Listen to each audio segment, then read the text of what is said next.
সাপে আর ব্যাঙে ছিল খুব বন্ধুত্ব।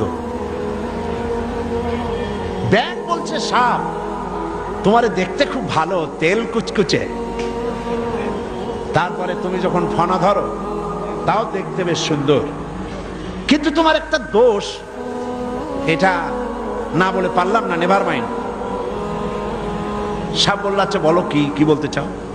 ব্যাঙ বলছে তুমি যখন চলো তখন তুমি কিন্তু সোজা হয়ে চলো না, খালি এইরকম করে চলো, এইটা বড্ড বিশ্রী লাগে। তা না হলে তুমি অন্য দিক থেকে খুব ভালো, দেখতেও ভালো, ফনা ধরলে খুবই সুন্দর লাগে।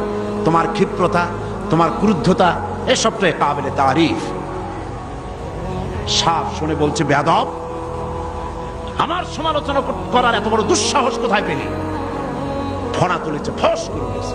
ব্যাঙ বলে ওরে বাবা, এত প্রশংসা করলাম, একটু সমালোচনা করছি, সহ্য করতে পারলি না? ও দিল লাভ, ব্যাঙ লাভ দিয়ে পড়ছে পুকুরের মধ্যে। এখন ফোস করে উঠছে, পাশে ছিল এক রাখা, ফোস করলো কি, আগায় দেখে যে সাপ, হাতে ছিল হেদায়েতুল্লাহ, বুঝছেন তো কি? বাস বিসমিল্লাহ কই আরম্ভ করছে, জায়গায় শেষ, একদম সোজা। ব্যাঙ অনেক সময় পর ডুব দিয়ে ভাসে উঠছে, আস্তে আস্তে করে যায় দেখে বন্ধু তো একদম সোজা। কারণ কি? কাছে যেয়ে দেখে চিন্তা নাই, মুখ দিয়ে ফেনা টানা বাইরে হয়ে গেছে।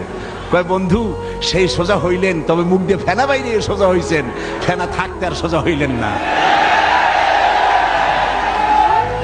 সুতরাং আপনারা ঠিকই ফিরে আসবেন, তবে সহজে আসবেন না, কারণ ক্ষমতা বড় বালাই, এটা দারুণ মোহ। আল্লাহর দিকে ফেরেন। আমরা মানুষকে দাওয়াত দেই কোরআনের দিকে। কোন দিকে?